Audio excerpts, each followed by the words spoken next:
N'hésitez pas à liker la vidéo si elle vous plaît et si vous êtes nouveau sur la chaîne, n'oubliez pas de vous abonner et d'activer la notification pour ne rater aucune de nos prochaines vidéos.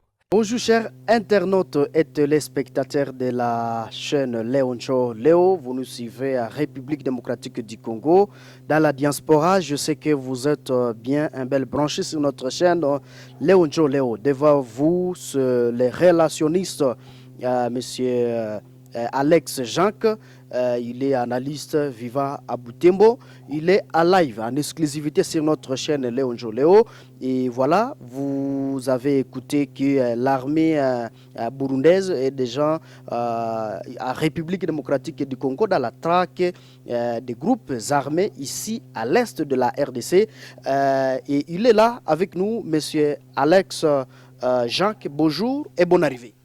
Oui, bonjour, monsieur le journaliste. Et monsieur Alex, quelles sont les informations de la dernière minute que vous gardez ou soit que vous avez? Oui, les informations de la dernière minute est que nous avons annoncé ici à Butembo l'arrivée de notre gouverneur militaire Constant Ndim qui est venu combattre avec la population bibolaise et nos forces de sécurité, notamment. La semaine dernière, on a eu à perdre dans différents secousses militaires ou l'entrée des groupes milices ici à notre prison centrale de Kakwangura. Il y a aussi la police qui a été attaquée au niveau de Kangote quand il partait pour aller essayer de maintenir l'ordre. Alors l'arrivée de notre gouverneur pour venir combattre généralement avec la population de Butembo, c'est beau, et d'amener aussi un message de combattion et un message de soutien toujours à l'ordre public, parce que l'arrivée de notre gouverneur prouve que au moins le pouvoir central porte à tête cette population qui souffre de différentes atrocités des rebelles. C'est ça les dernières informations que j'ai. Mais dans tout ça, j'ai attendu que le gouverneur est en train de consulter les différents groupes de la population, notamment la société civile et les groupes de pression. Mais ce que j'ai félicité à la société civile, parce que dans le message du gouverneur, le gouverneur a suspendu les marches, même si ce sont des marches pacifiques, le gouverneur a suspendu tout. Mais le message de la société civile, c'est un message d'espoir, parce que c'est la société civile qui a dit on ne doit pas violer la Constitution à se cacher derrière l'état de siège. Ça, c'est bon, parce que la société civile a prouvé que la population doit prouver toujours cette démarche de marcher pacifiquement, afin que la paix puisse se rétablir ici dans notre ville de Butembo. Ça, c'est un message d'espoir. Néanmoins, je tiens aussi à encourager cette hospitalité de la population bibolaise, malgré ces secousses, mais au moins on a accueilli dans la paix notre gouverneur.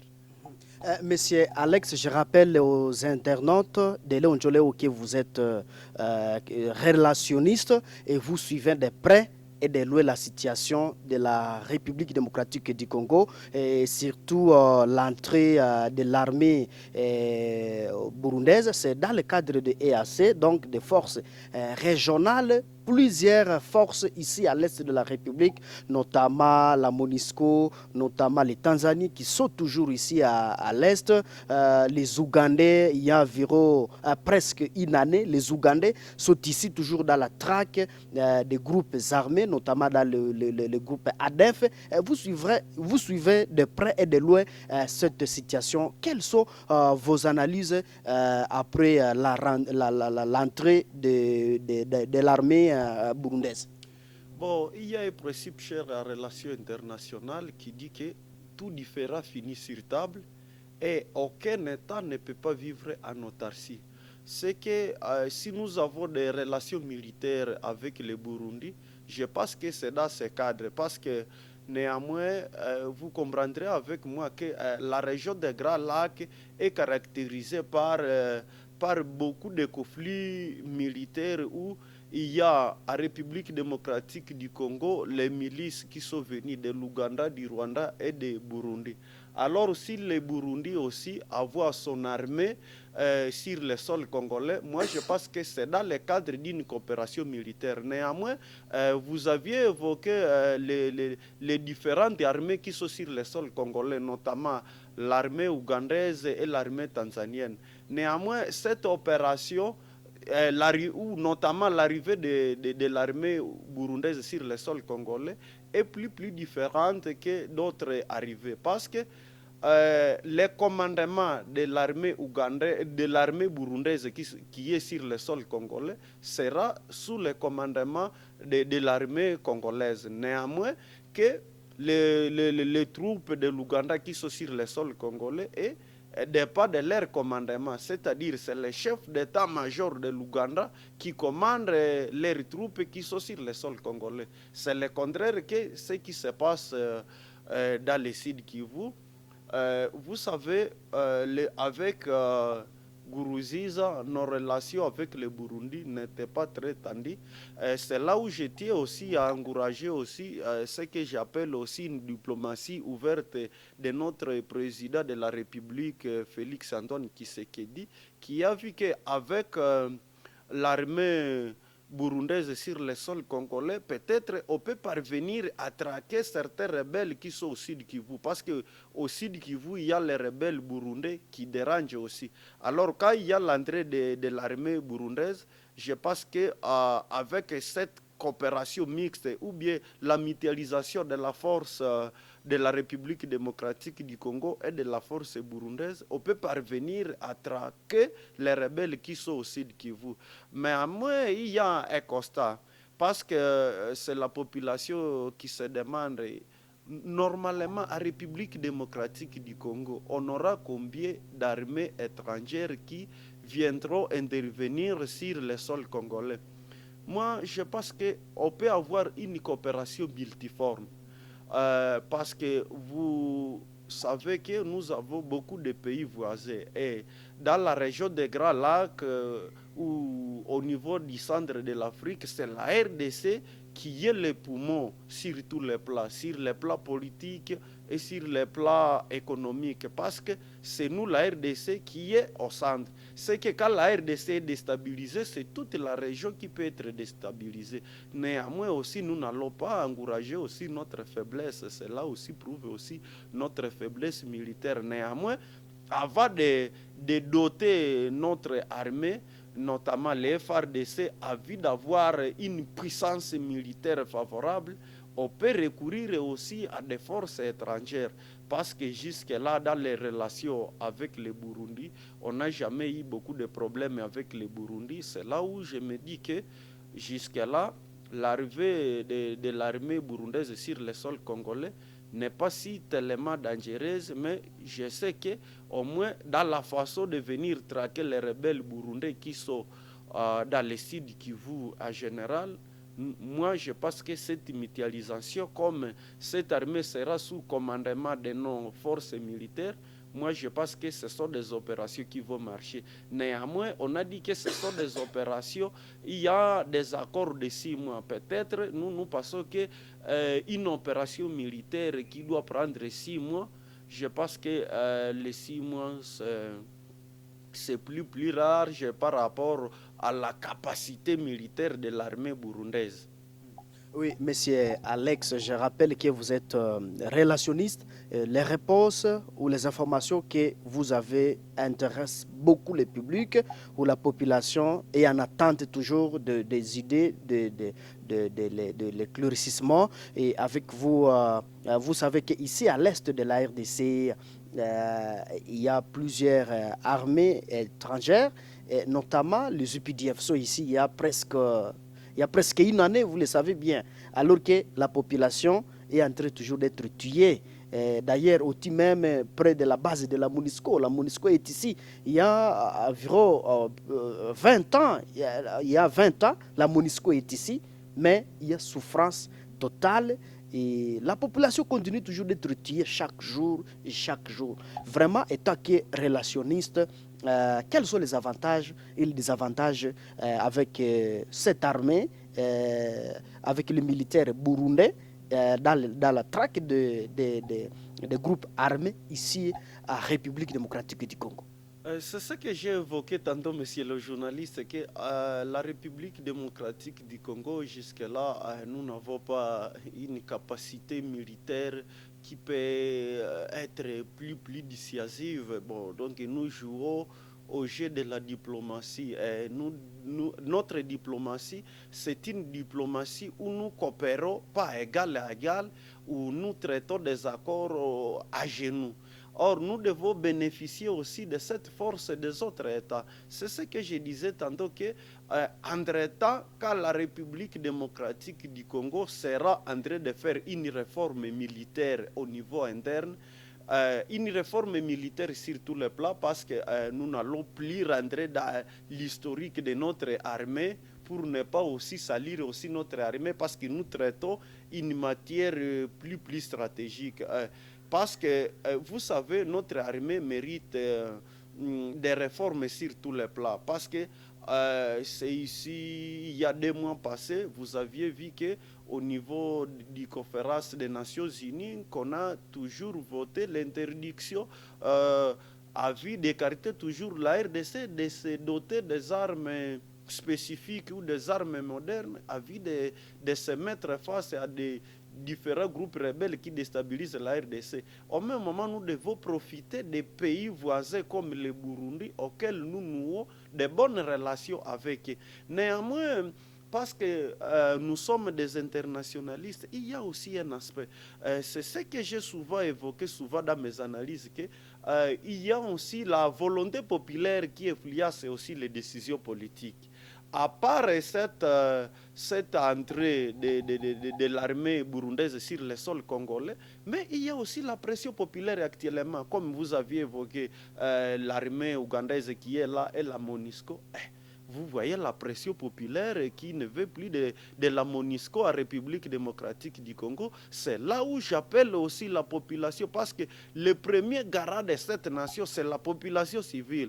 Et quand la population civile se manifeste démocratiquement, c'est-à-dire on utilise une arme démocratique de non-violence pour réclamer ses droits, néanmoins cela n'exclut pas aussi une violence, une force de la population, parce qu'il y a un écrivain coréen, Kim Il-sung, qui disait que quand un État est menacé, on doit utiliser aussi une force populaire, notamment les enfants doivent tailler les flèches, les femmes préparer la provision, et tous les hommes sur la ligne de front. Ça, c'est dans le cadre général. Et c'est là où je me dis que, comme il y a déjà beaucoup de forces à République démocratique du Congo, nous devons être plus clairvoyants. Plus clairvoyants sur quel sens? Parce qu'au sud Kivu, déjà, c'est l'entrée de l'armée burundaise. Au nord Kivu, c'est l'entrée de l'armée ougandaise. On ne sait pas si aussi dans le petit nord du nord Kivu, si aussi ça sera l'armée rwandaise qui va entrer. Ça aussi, nous ne savons pas, mais nous ne passons pas, parce qu'au moins dans les relations avec les Rwandais actuellement, il y a une petite pression, parce que même quand on a adhéré dans l'Est Africa Community, quand il s'agissait de cette composition de cette force, quand on disait que aussi le Rwanda doit disponibiliser aussi ses contingents qui doivent constituer cette force, on a écouté notre président de la République à travers notre ministère des Affaires étrangères, en disant que non, le Rwanda ne doit pas constituer aussi une force ou ne doit pas envoyer ses contingents sur le sol congolais pour la traque des différents rebelles. C'est que au moins, moi je pense que par rapport au Burundi, la RDC jusque-là, avec le nouveau régime du Burundi, nous nouons de bonnes relations. Néanmoins, ce que nous devons faire comme population, c'est d'être toujours en alerte sur tous les plans. S'il y a certaines violations peut-être qui peut être commis par l'armée burundaise sur le sol congolais, nous devons être en alerte vite, parce qu'au moins on a vu que la MONUSCO, par exemple, que ne fait rien. Il y a 22 ans que la MONUSCO est sur le sol congolais, il n'intervient pas. Néanmoins, il y a aussi d'autres demandes que nous devons faire parce qu'on a compris que nouer des relations avec des pays plus capitalistes comme le Rwanda, l'Ouganda, cela ne nous arrangerait pas à quelque chose. Néanmoins, nous sommes libres aussi de choisir qui coopérer ou bien qui nouer des relations militaires avec ces gens. C'est que nous pensons que nous, comme c'est déjà l'entrée, on ne peut pas beaucoup critiqué cette opération, sauf que nous souhaitons bonne chance à cette armée burundaise. Nous voulons le succès afin que la paix puisse régner au sud Kivu et au nord Kivu et sur toute l'étendue de la République démocratique du Congo. Oui, monsieur Alex Jacques, il y a les Congolais qui vous suivent de partout dans la diaspora et aussi en RDC, vous êtes suivis. Quel message pouvez-vous lancer ou donner au peuple congolais? Le message que je peux donner au peuple congolais, parce que ici nous intervenons par rapport à l'arrivée des troupes du Burundi ou de l'armée burundaise sur le sol congolais, nous pensons qu'au moins cette entrée doit être une entrée d'espoir.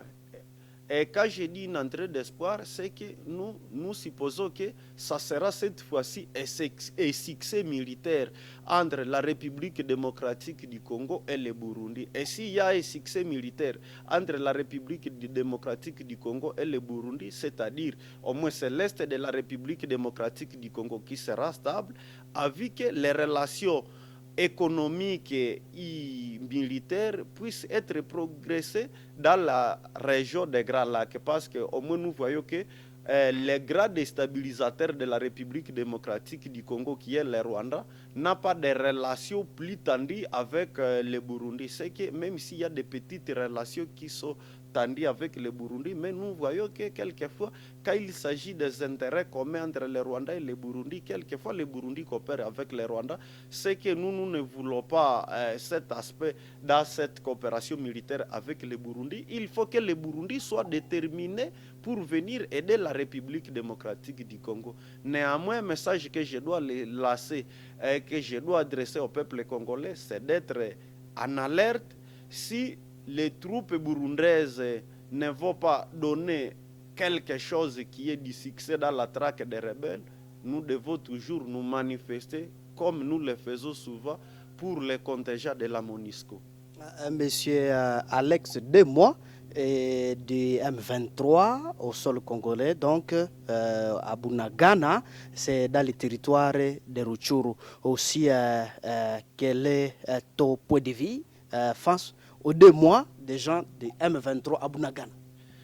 Bon, comme internationaliste, c'est là où j'ai commencé à dire que tout différent finit sur table. Néanmoins, vous savez, on ne doit pas nous voiler la face. C'est comme si notre État a présenté sa faiblesse parce qu'on a attendu même ceux qui ont censé aider notre armée, dire que le M23 est doté des armes modernes et qu'ils n'ont pas la capacité de nuisance à vie de dissuader le M23. Moi, j'ai compris que nous faisons face à une guerre plus politique et diplomatique. C'est que les 2 mois du M23 sur le sol congolais, moi, parce qu'on a utilisé au moins toutes les forces, on a compris qu'on a agi au niveau de la force, on a repoussé le M23, encore 3 jours avant, il y a encore un recul stratégique. Bon, moi, je pense que comme internationaliste, nous devons utiliser une diplomatie, nous devons nous asseoir sur une même table avec les représentants du M23 afin de trouver une solution pacifique. Parce qu'on a compris qu'avec la force, ça n'a pas tenu, même s'il y a certains politiciens qui continuent à voiler la face de notre population civile en disant que nous allons vaincre le M23 militairement.